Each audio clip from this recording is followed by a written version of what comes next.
நம்ம இன்றைக்கி KFC style crispy chicken தான் பார்க்க போகிறோம். வாங்க எப்படி செய்யலான்றதை பார்க்கலாம்.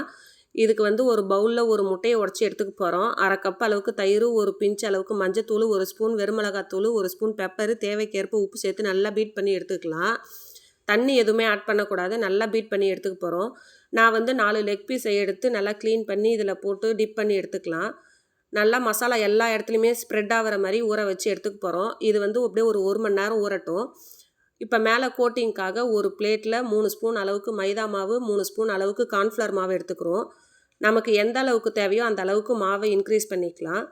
ஒரு பிஞ்ச் அளவுக்கு மஞ்சத்தூள், 1 ஸ்பூன் அளவுக்கு பெப்பரு, 1 ஸ்பூன் வெறுமிளகாத்தூள், தேவைக்கேற்ப உப்பு சேர்த்து நல்லா ஸ்ப்ரெட் பண்ணி எடுத்து வச்சுருக்கிற சிக்கன் லெக் பீஸை மாவில் போட்டு நல்லா டிப் பண்ணி எடுத்துக்க போகிறோம். இப்போ நான் ஒரு பவுலில் வந்து ஐஸ் வாட்டர் எடுத்துருக்கிறேன். அந்த ஐஸ் வாட்டரில் லைட்டாக டிப் பண்ணிவிட்டு மறுபடியும் மேலே ஒரு கோட்டிங் மாவு கொடுத்துட்டு சூடான எண்ணெயில் பொரித்து எடுத்தோன்னா நமக்கு சூப்பரான கிறிஸ்பியான சிக்கன் ரெடி ஆகிடும். நம்ம ஐஸ் வாட்டரில் சேர்க்கறதோட்டு வந்து வெடிக்காது, மாவு நல்லா ஊறிடும். மாவு எந்த அளவுக்கு மேலே ஊறுதோ அந்த அளவுக்கு வந்து நமக்கு நல்லா கிறிஸ்பியாக கிடைக்கும். அவ்வளோதான், சூப்பரான KFC கிறிஸ்பி சிக்கன் ரெடி. நீங்களும் ட்ரை பண்ணி பாருங்கள் ஃப்ரெண்ட்ஸ். தேங்க்யூ.